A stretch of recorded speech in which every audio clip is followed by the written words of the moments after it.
శ్రీ గురుభ్యో నమః. హరి ఓం. సర్వే సామాన్యంగా ఏదో ఒక ఇబ్బంది మనుషులను వెంటాడుతూ ఉంటుందన్నమాట. నేను చాలామందికి చెప్తూ ఉంటానన్నమాట. ఏదో ఒక మంత్ర ఉచ్చారణ, లేదంటే ఏదో ఒక జపము, ఏదో ఒక దైవ ఆరాధన, అదేవిధంగా నిత్యము దేవుని యొక్క ఏదో ఒక స్మరణ చేయడం వల్ల చాలా వరకు కూడా దోషాలు నివృత్తి అవుతుంటుందన్నమాట. అదేవిధంగా విశేషంగా ఏందంటే మనసులోని కోరికలు, తీరని కోరికలు ఎన్నో రోజుల నుండి ఉంటుందన్నమాట.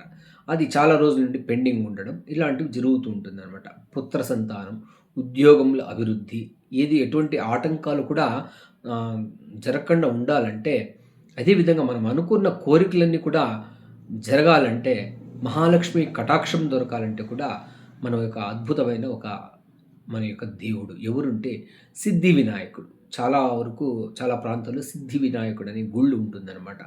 ఆ సిద్ధి వినాయకుడి ఆ గుడికి వెళ్ళి అక్కడ అర్చన చేయడం, అక్కడ ప్రార్థనలు చేసుకోవడం, ఏదైనా అక్కడొక భజనలు ఏదైనా ఎటువంటి అక్కడ ఆయనకు సంబంధించింది చేస్తూ ఉంటే ఖచ్చితంగా ఈ అన్ని అడ్డంకులు తొలగి చాలా సంతోషంగా ఉండడానికి అవకాశం ఉందని తెలియజేస్తున్నాను. 10 మందికి తెలియచేయండి, లైక్ చేయండి అని తెలియజేస్తూ సర్వే జనా సుఖినో భవంతు, సన్మంగళాని భవంతు.